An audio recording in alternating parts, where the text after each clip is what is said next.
So I think it's so important not to forget what your kids bring to you. Okay. If they're coming to you, they're nervous, they're scared, they're trying to ask for help. They don't know how to say it like that. We cannot forget what they bring to us. Even if to us we're like, yeah, honey, that's no big deal. Just don't worry about it. Yeah. To them, they are worried about it.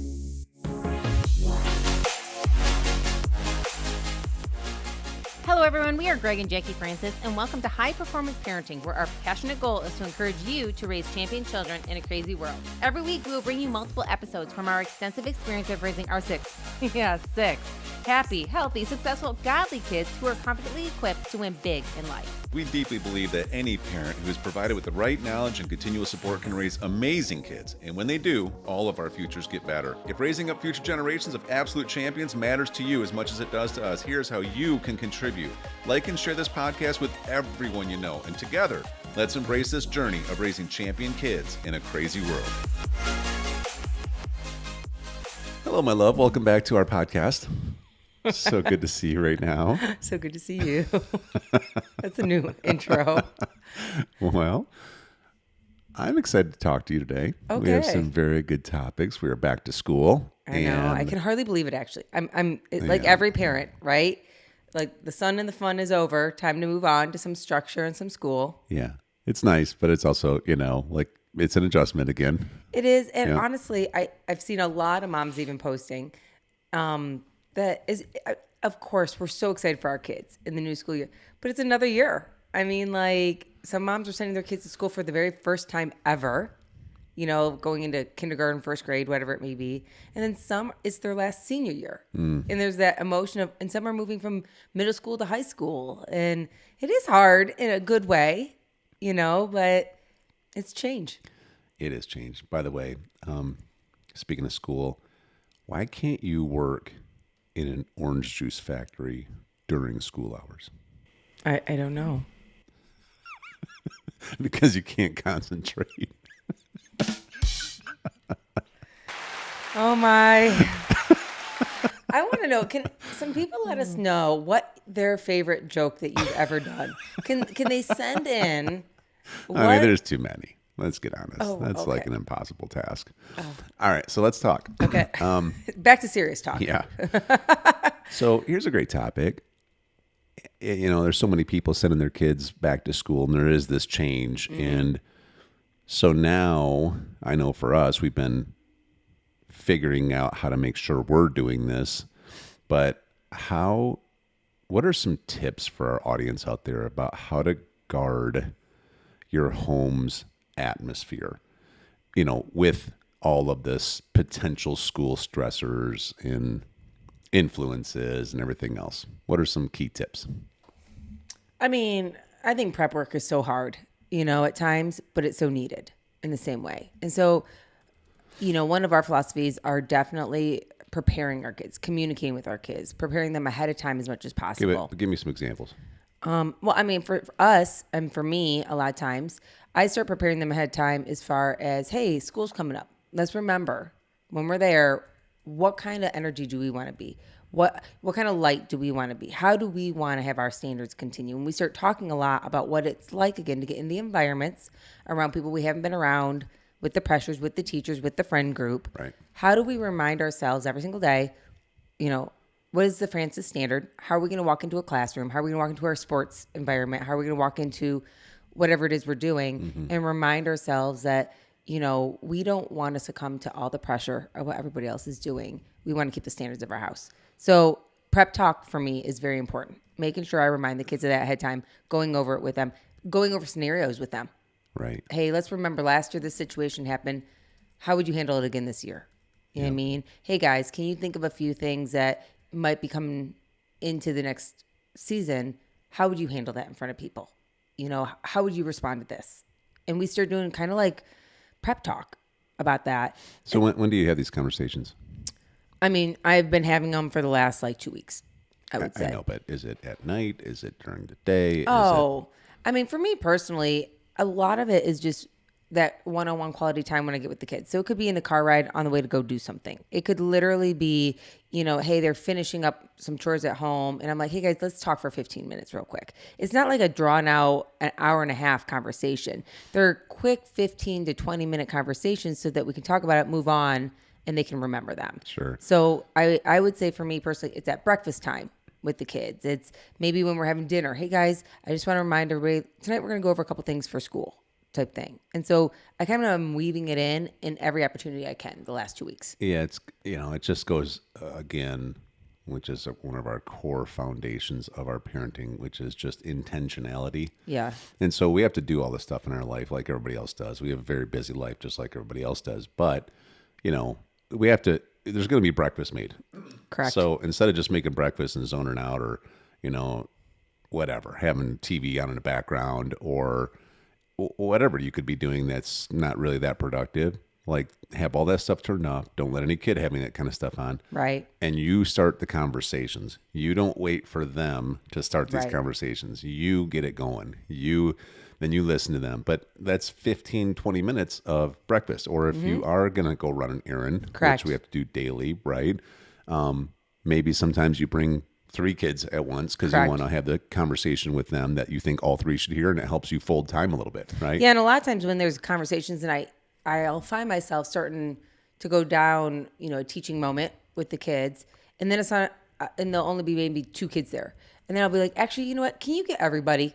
Yeah. This is a really good, and maybe some kids are reading their book somewhere. Maybe some kids are outside playing for a minute. Maybe some of them are doing a chore. But I'm like, actually, this is a really good topic. Can you bring everybody in for a minute? And they're like, oh, you want us to go get everyone? I'm like, yeah, nobody's in trouble. They always want to know, are we in trouble? Mom needs us. No. And people think that, oh, wait, your kids just stop and they just come in. Well, we taught them to. Yes. It didn't just happen naturally and we got lucky. No. We just have kids that listen. When they didn't listen, when we would be like, everybody stop, and come here, then we would have a 10-minute talk about why, when we need you to stop what you're doing. And we don't let up. Like it happens every time until we get to the place where, we're having conversations like, listen, I don't know, whatever you're doing. Right. Hunter, if you're playing with dowels downstairs and you can't take a break, then we probably need to remove dowels. Correct. Because if they're more important than you coming up and being honoring to your mom and dad, then we don't have them in the house. Right. And just ask, is that what you want? This is simple. If we need you to stop doing what you're doing, which is less important, and come up here. Like these are the kind of correction talks we've had over years. Correct. So then now we're at a point where it's like when you have that scenario and you're starting to do some kind of talk, or I notice you do it with me a lot too. I'm starting to really share something with the kids and you're like, all the kids need to hear this. Like everybody just stop for a minute.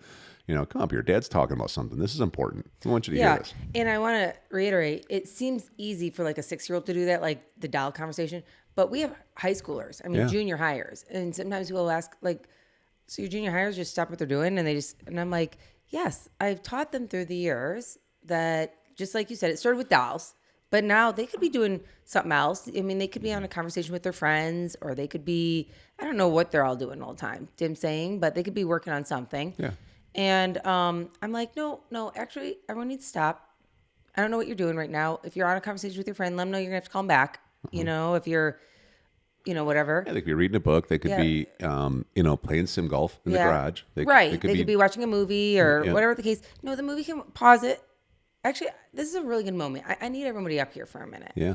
And the quicker they come up, the quicker, obviously, the conversation can be done, too. You can go to do what you want to do. But I promise you, if you do this kind of stuff, I have noticed the intentional conversations, again, prep work is so important. The prep work talks, sometimes they only last 15 minutes, but sometimes they last 45. Yeah. And you get to some good conversations. Yeah, because you start the conversation and all of a sudden the kids have some concerns and stuff, but the conversation's open and now they feel safe enough to be like, well, what about this scenario? Hey, Mom, Dad, like we noticed other kids doing this kind of stuff, and then we start getting the specific examples. And then for us, as long as we don't have some important appointment we'll have to be at, we keep going, or we'll shelve it and say, we're for sure talking about this tonight. And then we intentionally make room for it that night to continue the conversation. Right. And they actually look forward to it. They do. And they'll remind us. They will. And what I really love too, is even if I start the conversation and I'm like, this is a really good conversation. I actually want to bring your dad into it. So let's do this tonight. When Dad's done with his, calls for the night or whatever it might be. Yeah.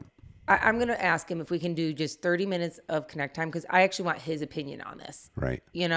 So I think, again, prep work is so important, and it's for school, it's for sports, it's for things that you're serving on, it's for friendships, it's for everything. I mean, we just don't leave our home and go out into the world without prepping our kids. And I think that's just a key. And when something happens, a situation, let's just say that we hadn't talked about ahead of time, and it happens, we then come back and then talk about it. We don't just slip it away like, well, we didn't talk about that. Oh, well, the kids will learn on their own. Like, if there's a situation where, let's just say we're at a sporting thing or we're at an event and something happens and they didn't know how to react, or I didn't feel like they reacted the best, or whatever the situation may be, then I'm like, I kind of take over, kind of help the situation. And then after that, I'm thinking to myself, this is a good one. We need to talk about this when we get home. And I think one of the things is for kids to feel safe, and they need to know that even if there was, quote unquote, an awkwardness or something not handled well or whatever the case may be, nobody's in trouble, okay? Yeah. They just need to know, like, but there was a better way to handle this. Yeah. And so let's go revamp that. Let's come together again and let's figure out how to do that together. Yeah. And they want to feel safe in that. Yeah, it's good. And, and along those lines, it's just what we've been doing recently. The girls just had tryouts for golf. Golf, yeah. And now they're interacting with new kids there.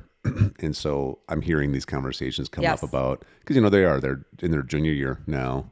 Twins are 16 at this point. Chrissy's about to be 15. And, so there's other 16-year-olds and 15-year-olds are doing different things than probably our kids would. So, instead of, when I grew up, you just had to navigate all this stuff. Right. Like, you had nobody to talk to about any of this stuff. So you're just kind of learning by watching your peers and then trying to fit in. Yes. And I remember it being a super confusing time, but it's so great because the kids they come and they're like, listen, I want to tell you this. So-and-so is talking about dating this boy and so-and-so is talking about this. And, and we get a chance to chat with them. But again, it's that presence. It's the consistency that we care about these conversations, that we are here to guide you, that we will make ourselves available, that you don't have to feel like you're going to be in trouble or anything like that. Like, let's be super honest. In fact, you're going to be in trouble if you're not being super honest with us. You know what I mean? Like, well, and even last night, good point. Abby came to us about something about dating. Somebody on the team was dating somebody. I didn't. But honestly, last night she came to us at like 10 o'clock at night. Okay, and it's late. Like every other adult and parent out there, I could try to give advice, but to be honest, I'm tired. Yeah. You could try to give advice, but you're tired. And we were kind of, herding the cattle and trying to get them all to bed, really, and organized. So as she's coming, I can tell she's telling us, of course, we acknowledged it. Yeah. Oh, well, that's something we should talk about, Abby. Like, doesn't sound like they're doing it the way we would. She's like, no, I don't think they are. And I said, okay. And you said, but let's talk about this tomorrow. Do you know what I mean? So I already have it on my brain today that I'm going to take her for a walk or a drive and kind of get more information from her. Yeah. I didn't forget about it. Right. I'm not going to just let her go figure it out on her own. I'm going to get more information. And if I feel like it's a topic that, like, oh, honey, this is a great one, let's just get this. Or is it something we need to bring the other girls in and start talking about it because this is a thing, So I think it's so important not to forget what your kids bring to you. Okay. If they're coming to you, they're nervous, they're scared, they're trying to ask for help. They don't know how to say it like that. We cannot forget what they bring to us. Even if to us, we're like, yeah, honey, that's no big deal. Just don't worry about it. Yeah. To them, they are worried about it. Yeah. Okay. So we got to acknowledge that. And I think that's the important part. It is important. And it breeds that trust and that consistency. I mean, I can only imagine if, a kid was to bring us something and we're just gassed. So it's like, listen, we got to pause till tomorrow. But then the next day comes and we're too busy. And the next day comes and we forgot. And then we and next thing you know, like, she doesn't even feel like, I don't know if I really want to bring that up again, because she probably felt a little rejected. Right. And so now she stops bringing stuff, and it's a slippery slope, and it could happen pretty quick. That's why, we tell parents this all the time. You gotta go to war for your family. You do. I mean, you really do. You have to realize that there is a war against unity. There is a war against health. Healthy families, healthy people.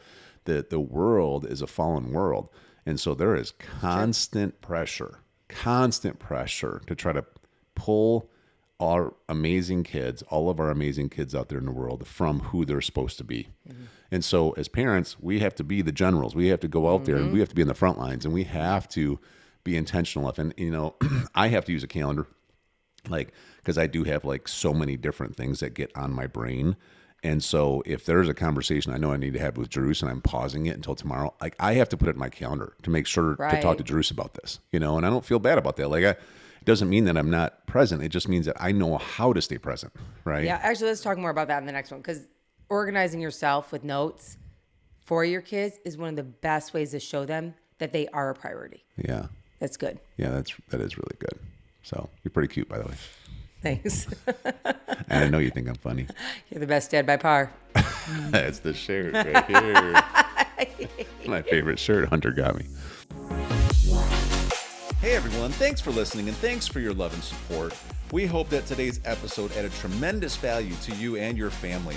It would mean so much to us if you would partner with us on our mission of helping parents around the globe raise champion children in this crazy world. To do so, simply take a moment to like and share this podcast with everyone in your network. See you next time.